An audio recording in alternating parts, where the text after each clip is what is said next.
Brilliant semifinal होता, पैसा वसूल मॅच होता. कोणत्याही क्रिकेट फॅनला विचाराल तर तो म्हणेल की नाही यार पैसा वसूल मॅच होता. शेवटच्या ओव्हरपर्यंत कळत नव्हतं की मॅच कोण जिंकेल. Although being a Indian cricket fan असं वाटत होतं की भारतानं मॅच जिंकावं, पण इंग्लंडने सुद्धा एकदम चांगली लढत दिली. त्याला क्रेडिट द्यावं लागेल जॅक बेथलला. जॅक बेथलने जे 100 स्कोर केलाय, मला वाटतं तो इंग्लंड क्रिकेट हिस्ट्रीमधला एक one of the best inning म्हणून ओळखलं जाईल. येस, त्या इनिंगचा काही फायदा झाला नाही. इंडिया सेमीफायनल जिंकून फायनलचे तिकीट बुक केलंय. सुरुवात करूया टॉस पासून. आज टॉस आपण हारलो. मोस्टली आपण टॉस हारतच असतो. हॅरी ब्रूक म्हणला बाबा तुम्ही बॅटिंग करायला या. एक इंटरेस्टिंग गोष्ट सूर्यकुमार यादवने सांगितली. तो म्हटला की बाबा आम्ही टॉस जिंकला असता तरी आम्ही बॅटिंगच करणार होतो, कारण त्यांनी हे उत्तर दिलं की कदाचित ड्यू येणार नाही सेकंड इनिंगमध्ये, तर बॉलिंग फ्रेंडली पिच राहील असं तो म्हटला. पण आपण जर बघायला गेलो तर 254चा टार्गेट आपण दिला होता त्यांना. बॅटिंग फ्रेंडली आहे, बॉलिंग फ्रेंडली पिच तो कोणत्याच अँगलने वाटलं नाही. तुम्हाला काय वाटतं कमेंट्समध्ये नक्की कळवा. सुरुवात करूया आपण बॅटिंग पासून. Abhishek Sharma again failure. मला असं वाटतं की अभिषेक शर्मा फॉर्ममध्येच नाहीये. काही जण म्हणतात की विराट कोहली सुद्धा 2024चा T20 वर्ल्ड कपमध्ये फॉर्ममध्ये नव्हता. विराट कोहली तेव्हा टचमध्ये वाटत होता, ऍटलिस्ट त्याचे शॉट्स येत होते. अभिषेक शर्माचं एकदम अपोजिट चालू आहे. तो शॉट पूर्ण कम्प्लीट करत नाही. आज 2 चौके मारल्यानंतर विल जॅक्सला जो आउट झाला, मला वाटतं त्या बॉलला जर त्यांनी कम्प्लीट शॉट खेळला असता तर लॉंग ऑन वरून तो बॉल 6 होता. बट मला माहित नाही, त्यांनी अटेम्प्ट केला फक्त शॉट आणि आउट झाला. ईशान किशनला क्रेडिट द्यावं लागेल. ईशान किशन आणि संजू सॅमसन या दोघांनी ऑलमोस्ट 98 रनाची पार्टनरशिप केली आणि भारताचा जो विजय होता तो ऑलमोस्ट तिथंच त्यांनी सेट करून दिला होता. संजू सॅमसनला मानावं लागेल, अप्रिशिएट करावं लागेल, कारण मी स्वतः संजू सॅमसनला काही ठिकाणी क्रिटिसाइज केलं होतं, भरपूर लोकांनी क्रिटिसाइज केलं होतं, स्पेशली न्यूझीलंडच्या सिरीजमध्ये. पण ह्या ज्या 2 इनिंग त्यांनी खेळल्यात वेस्ट इंडिज विरुद्ध चेसमध्ये आणि आज टार्गेट सेट करताना ब्रिलियंट इनिंग होती. मला वाटतं विराट कोहलीची जागा आहे ती संजू सॅमसननी भरून काढली असं म्हणायला काही हरकत नाही. इव्हन दो संजू सॅमसनचा जो स्ट्राईक रेट आहे तो ऑलमोस्ट आज 200चा होता. 89 रन काढले त्यांनी 42 बॉलमध्ये. ईशान किशनने सुद्धा 200च्या स्ट्राईक रेटने ऑलमोस्ट 38-39 रन काढलेत आणि त्यांनी जी पार्टनरशिप केली ना त्या पार्टनरशिपच्या बेसिसवरच तो एक प्लॅटफॉर्म सेट झाला की बाबा 250 रन तर होईलच म्हणून. त्याच्यानंतर शिवम दुबे आला. शिवम दुबे आज प्रमोशन भेटलं सूर्यकुमार यादवच्या आधी. मला वाटतं ती टॅक्टिकल मूव्ह होती, ब्रिलियंट होती, कारण आदिल रशीद बॉलिंग करत होता आणि शिवम दुबे तुम्हाला सगळ्यांना माहिती आहे की त्याच्याकडे पॉवर आहे. लेग स्पिनरला तो जागेवरूनच 6 मारतो, जे आपण न्यूझीलंडच्या सिरीजमध्ये बघितलं होतं. जागेवरून 6 मारतो. त्याच्यासाठी त्याला पुढे पाठवलं, त्यांनी ब्रिलियंट बॅटिंग केली. त्याच्यानंतर आला आपला सूर्याभाऊ. सूर्याभाऊकडून मला खूप अपेक्षा होती. मला वाटलं की तो ऍटलिस्ट 50 तरी आज स्कोर करेल. बॉल्स होते तेवढे, बट अगेन आउट झाला लवकर. 6 बॉल 11 रन काढून. आज स्ट्राईक रेट चांगला होता त्याच्यामुळे जास्त ब्लेम करता येणार नाही, बट याच्यापेक्षा चांगल्या बॅटिंगची अपेक्षा सूर्याभाऊकडून होती. हार्दिक पांड्या आला. हार्दिक पांड्याने पण जसं आपण म्हणतो की जो फिनिशिंग टच असतो, जे मी माझ्या मागच्या एका व्हिडिओमध्ये म्हणलो होतो की ज्या दिवशी हार्दिक पांड्याचा टच फिनिशिंग टच देईल तेव्हा 250-250च्या जवळपास आपला स्कोर राहील. तिलक वर्माने 7 बॉलमध्ये 21 काढले, जे टर्निंग पॉइंट आपण म्हणू शकतो, कारण 19व्या ओव्हरला जोफ्रा आर्चरला त्यांनी 3 6 मारले होते. 19व्या ओव्हरला 19 रन काढले होते त्यांनी. तोच फरक होता इंग्लंडच्या बॅटिंगमध्ये आणि आपल्या बॅटिंगमध्ये, ते आपण पुढे बोलूयात. तिलक वर्माने चांगली बॅटिंग केली, हार्दिक पांड्याने चांगली बॅटिंग केली. शेवटच्या बॉलला शिवम दुबे रनआउट झाला शेवटच्या ओव्हरला. अक्षर पटेलला 2च बॉल खेळायला भेटले, त्यांनी जास्त रन निघाले. 2 बॉल 2 रन काढले. अशा तऱ्हेने आपण 254चं टार्गेट चेस केलं.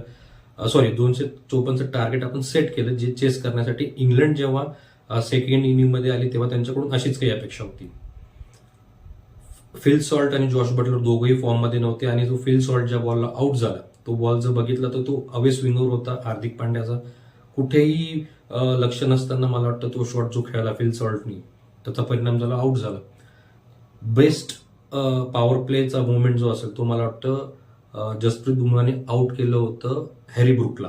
त्याची जी कॅच होती ती कॅच अक्षर पटेलनी पकडली होती एक्स्ट्रा कव्हरवरती जाऊन. ऑलमोस्ट 22 मीटर्स त्यांनी कव्हर केलं आणि ती कॅच पकडली होती. ती ब्रिलियंट कॅच होती. मला वाटतं तो पॉवर प्ले मधला एक की मुवमेंट होता, कारण हॅरी ब्रूक जर तिथं चालून गेला असता मला वाटतं तो मॅचचा परिणाम काही वेगळा झाला असता. जॉश बटलर स्ट्रगल करत होता. आज पण त्यांनी स्ट्रगलच केलं, प्रयत्न करत होता तो चांगले शॉट्स खेळायचा, बट जसं आपण म्हटलं की ही पूर्ण वर्ल्ड कप त्यांनी स्ट्रगलच केलं जॉश बटलरनी आणि आज ते दिसलं. जॅक बेथलचं तुम्हाला कौतुक करावं लागेल. मस्त इनिंग खेळली भाऊने. म्हणजे ऑलमोस्ट 100 रन काढले आणि एक वेळ तर असं वाटत होतं की मॅच जिंकून देईल. जॅक बेथेलला तुम्हाला क्रेडिट द्यावं लागेल. त्याच्यानंतर टॉम बँटन होता, त्यांनी पण मला वाटतं 6-7 बॉलमध्ये मॅच इकडचा तिकडे करायचा प्रयत्न केला होता. इंग्लंडची बॅटिंग बघताना एक गोष्ट जाणवली, ती म्हणजे ही की तो जो नेट रन रेट होता, रिक्वायर रेट जो होता त्याच्या जवळपासच ते चालू होते. प्रत्येक ओव्हरला 12 रन, 13 रन, कधी 16 रन, कधी 11 रन.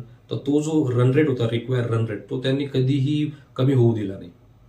नेहमी चालू ठेवला. त्यांचा रिक्वायर रन रेट होता 13, त्याच्या जवळपासच राहू दिले. तो कधी वाढू दिला नाही, स्वतःचा रन रेट कधी कमी होऊ दिला नाही. आणि त्याला जबाबदार मला वाटतं वरुण चक्रवर्ती आणि अक्षर पटेल आहे. अक्षर पटेलनी पण मला वाटतं 3 ओव्हरमध्ये 35 रन दिलेत. वरुण चक्रवर्तीने 4 ओव्हरमध्ये ऑलमोस्ट 63 or 64 रन दिलेत. एक घंटा जो असतो आपण म्हणतो ना अलार्म, तो एक वॉर्निंग अलार्म जो आहे मला वाटतं तो आहे. कारण वरुण चक्रवर्तीच्या मागच्या 3-4 मॅचेसमध्ये हा जो परफॉर्मन्स आहे हा एक आपल्याला कन्सर्न क्रिएट करतोय. मी मागे पण म्हणलो होतो की ही खतऱ्याची घंटा, धोक्याची घंटा जे म्हणतो ना आपण, तेच चालू आहे. कारण 4 ओव्हरमध्ये 64 रन वरुण चक्रवर्तीने. एक विकेट जी भेटली ती पण जॉश बटलरची होती. मला असं वाटलं पर्सनली की बाबा जॉश बटलरला त्यांनी आऊट नसतं केलं तर ते भारताच्या फायद्यासाठी राहिलं असतं. कारण त्याच्यानंतर तो टॉम बँटन आलता, विल जॅक्स आलता, सगळे अटॅक करत होते. तर ती एक गोष्ट आहे. विल जॅक्सची कॅच परत अक्षर पटेलनी पकडली. त्याच्यासोबत शिवम दुबेला पण क्रेडिट द्यावं लागेल त्या कॅचमध्ये. दोघांनी ती कॅच पार्टनरशिपमध्ये पकडली आणि मला वाटतं तिथे थोडासा मॅच भारताकडे फिरला होता. कारण विल जॅक्स जसा खेळत होता, जसं मी म्हणलं, अक्षर पटेलने सुद्धा जी बॉलिंग केली ती मला वाटतं अप टू द मार्क नव्हती. तिथे पण क्वेश्चन मार्क्स आहेत. वरुण चक्रवर्तीच्या बॉलिंगवर पण क्वेश्चन मार्क्स आहेत. इव्हन दो हर्षदीपने सुद्धा 4 ओव्हरमध्ये 51 रन दिलेत. वाईट खूप टाकलेत. ती जी विकेट हर्षदीपला भेटली विल जॅक्सने, मला वाटतं ती एक नशिबाची गोष्ट होती आणि त्याच्यामुळे ती विकेट भेटली. अदरवाईज त्या बॉलमध्ये असं काही नव्हतं. त्याच्यानंतर सॅम करन आला होता. सॅम करन आल्यावरती ही एक गोष्ट माहिती होती की हा जास्त अटॅक करणार आणि हा डीपमध्ये घेऊन जाईल, आणि तसंच काही चालू होतं. पार्टनरशिप तिथे पण आली होती. तिथे आला आपला वर्ल्ड नंबर 1 बॉलर, जो टेस्ट फॉर्मॅटमध्ये नंबर 1 बॉलर आहे, जसप्रीत बुमराह. 2 ओव्हरमध्ये भाऊनी पूर्ण गेम फिरवून टाकला. आणि तशीच काही अपेक्षा जसप्रीत बुमराहकडून होती. कारण आपल्या सगळ्यांना माहिती त्याच्याकडे जी स्किल आहे ऍट विल यॉर्कर टाकण्याची, ऍट विल स्लोअर बॉल टाकण्याची, त्याचा फायदा झाला. त्या 2 ओव्हरमध्ये मला वाटतं त्याने पहिल्या 18व्या ओव्हरमध्ये 6 रन दिलते आणि त्याच्या आधीच्या ओव्हरमध्ये 9 रन दिलते मला वाटतं. असे त्याने रन दिलते. आणि त्याच्यानंतर हार्दिक पांड्याची ती ओव्हर आली 19वी ओव्हर, जे मी म्हटलं होतं की 19वी ओव्हर जोफ्रा आर्चरची, त्याच्यात 19 रन निघाले होते आणि हार्दिक पांड्याची 19वी ओव्हर ती त्यांनी बॉलिंग टाकली होती, त्याच्यामध्ये 9 रन निघाले होते. तिथं पूर्ण गेम फिरला आणि शेवटच्या ओव्हरमध्ये 30 रन पाहिजे होते. मला असं वाटलं होतं की कदाचित अक्षर पटेल बॉलिंग टाकेल. समोर 2 लेफ्टी होते. म्हणजे मला असं वाटतं की समोर लेफ्टी होता एक, त्याच्यामुळे कदाचित अक्षर पटेलची बॉलिंग डिनाय केली असेल आणि शिवम दुबेला दिली. शिवम दुबेला सुद्धा बॉलिंग दिलं. मला असं वाटलं की कदाचित हे गॅम्बल केलं सूर्यकुमार यादवने, पण तिथे रनआउट झाल्या जॅक बेथल रनआउट झाला आणि त्याच्यानंतर गेम फिरून गेला. मला माहिती होतं त्याच्यानंतर जे होते ते सगळे बॉलर्स होते. थोडंफार 1-2 सिक्स जे मारले जोफ्रा आर्चरनी ते मॅच संपल्यावरती होते, म्हणजे मॅच संपूनच गेला होता त्यांच्यासाठी. अशा प्रकारे मॅचचा जो मजा होता तो मजा पूर्ण लुटलाय मला वाटतं सगळ्या क्रिकेट फॅन्सनी, ते इंग्लंडचे असो का इंडियाचे असो. मॅच पैसा वसूल होता.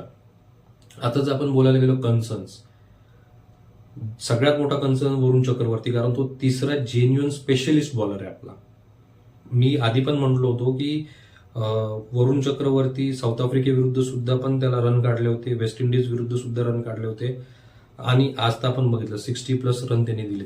पर्सनली मला असं वाटतं की त्याच्याकडे प्लॅन बी नाहीये. प्लॅन बी जेव्हा तो यूज करायला जातो तेव्हा त्याला अटॅक होतो, आणि आपण बघितलाच वाचायला जाताना सुद्धा त्यांनी जी बॉलिंग केली ती, मला वाटतं त्याच्याकडे ती डिफेन्सिव्ह बॉलिंग नाहीये, आणि त्याचा परिणाम कदाचित आज आपल्याला भेटला नाही. पण जर आपण वरुण चक्रवर्ती सोबतच फायनल मॅच खेळणार असेल तर कन्सर्न आहेत. अभिषेक शर्मा, आपण सगळे म्हणतोय, काही सोशल मीडिया पोस्ट असे म्हणत होते की बाबा आपल्याकडे त्याचा अल्टरनेटिव्ह नाहीये कारण यशस्वी जयस्वाल नाहीये. मला पर्सनली वाटतं की ईशान किशन त्याच्या जागी खेळू शकतो, रिंकू सिंग येऊ शकतो.